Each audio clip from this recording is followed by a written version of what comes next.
Chapter 5 Season 4 of Fortnite has been out for a few days now, and at this point we can all tell that the game has a new meta unlike anyone it's ever had before. And with that comes a lot of players struggling to adapt and find ways to win games consistently. Which is why I'm going to be taking you through a gameplay step by step and showing you how to adjust to the new season, play to the meta, and give yourself a chance to win almost every single game you play. With that being said, we're not going to waste any time. Just do me a quick favor, drop a like on the video, sub to the channel if you're new. Neither of those things cost you a cent, but they do go a very long way in helping a fellow bro out. Now let's get into it. Alright, so first and foremost, of course, we got to talk about where you want to land. Now, you can find success landing almost anywhere you want to this season, but personally, I've really liked Grim Gate for a few reasons. Number one, people are pretty tired of this place, which means it's usually uncontested. That gives you a chance to loot up and get the correct loadout before getting into any intense fights, which is more important this season than it ever has been. Number two, this place has 4 Avengers chests. Now, those chests don't have a 100% spawn rate, but I've never landed here and not gotten at least 2. And those chests are going to be the most useful when it comes to building the perfect loadout, which we'll talk about here in a second. Number 3, let's say somebody does land on you and right off the rip they get a shield and let's say a jetpack. Maybe you only have a pump shotgun. The green dash water is going to be your best bet to stay alive. Now that we're here, what are we looking for? Now, in my opinion, the perfect loadout consists of number 1, a fast healing med, preferably chug splashes or flowberry fizz, maybe 3 big pots. After that, you're going to need Captain America's shield, War Machine's turret, War Machine's jetpack, and then a ranged weapon of your choice, not a shotgun. Yes, you heard that correctly. We do not need a shotgun once we have our perfect loadout. I've actually been preferring the mythic War Machine's arsenal just because it has the machine gun as well as the missiles. But you can also opt for something like the burst or the dual SMGs. Whatever it is, this weapon is really only going to be used for those longer range encounters. Or let's say, for example, you have somebody weak and they've just backed themselves into a corner, are crouched and holding shield.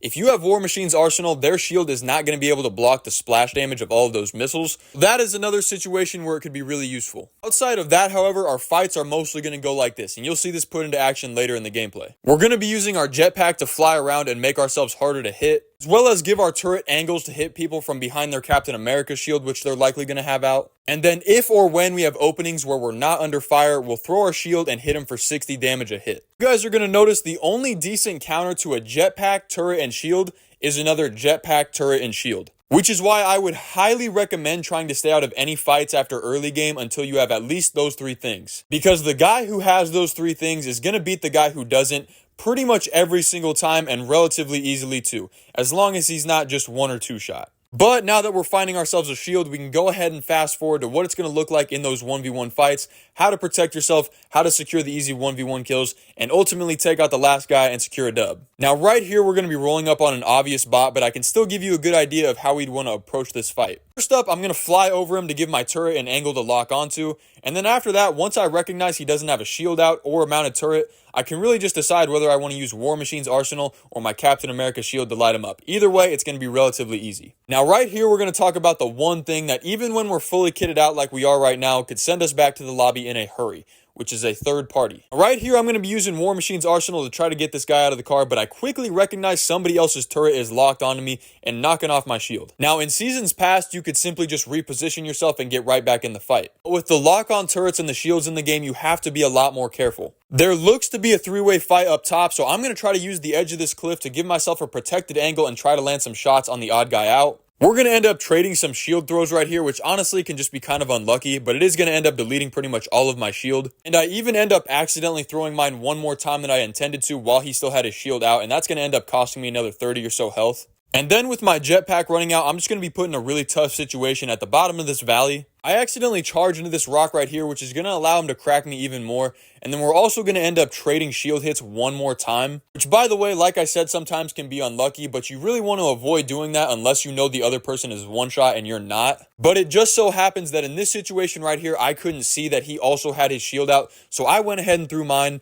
Unfortunate situation, but it is what it is, and now we're one shot, so we have to shield up, and we can't just take shots to the shield either, otherwise we're going to flinch and be exposed. So we're going to find ourselves a little bit of covering, and now that there's only one guy up there, we're going to be able to fly up and play this fight a little bit better. Notice how right here, when I go up, I'm pretty much just going to let my turret do all the dirty work for me. Don't want to throw my shield from super long distances when I know he's probably not one shot. not only because it's going to be harder to hit, but because from that distance, it's going to take a long time to get back to me, leaving me super exposed to his turret and whatever else he's shooting me with. So I'm going to move in closer and let my turret continue to tear him up. And then once I have a clear close range shot where he doesn't also have his shield out blocking, I can go ahead and throw mine to try to land that heavy damage. And then as you can see, my turret finishes him off. Now we did end up a little bit weaker than we'd like, but if you go back and slow that down, I'm pretty sure he was hitting us after we put our shield up to block, which is going to happen sometimes due to ping difference. Not a whole lot you can do about it. Not a super common issue, but like I said, unfortunate. Not much you can do. Now for our next elim, we are going to roll up on a bot, but I'm going to show you another slightly different way you can approach a fight when you have this ideal loadout. What you can do, as long as they're not already ADSing or firing at you, is lead with War Machine's arsenal. As you can see, this thing can do hefty damage and do it quick, which can make for a lot quicker and easier of a fight. But as soon as you see a turret laser lock onto you or you start taking bullets in general, it's time to pull out your own shield, block it, keep it between you and your opponent,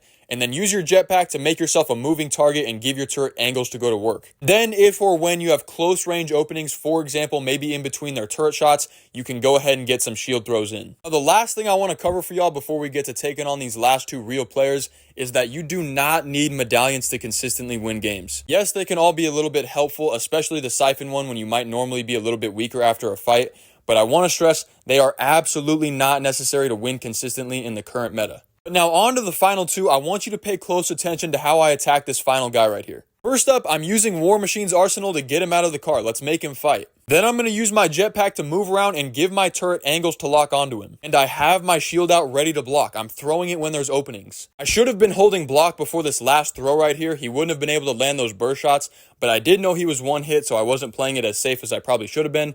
But nonetheless, we secured the elim, and we're on to a 1v1. Now look at how we approach this fight. We're a little bit farther away, so I'm going to use the arsenal machine gun to land some shots and this ledge right here for cover. Now that we've taken his shield off, we're going to try to move in with the shield out, a little bit more aggressive, but still ready to block. We're able to land a few turret shots, and I probably shouldn't have made this second shield throw, but he hadn't shot at us yet, so it is what it is. What really messed us up was he got so high, he was able to get an angle on us over our shield. So we do have to fall back into some cover, pop some big pots, not a big deal. Once I see he pushes us, I'm immediately going to use our jetpack to move out of the way, make ourselves a moving target, pull out the shield, and hold block. Now, he is farther away, but what I immediately notice is he doesn't have a turret locking onto us. So we can make some of those longer shield throws and deal that hefty damage. As long as we stay on the move with our turret, it's going to be really hard for him to hit us. Now, when we come back over the ledge, I'm going to hold block, keep myself protected. He actually misses the shield throw, leaving himself exposed, so I'm able to get another one in.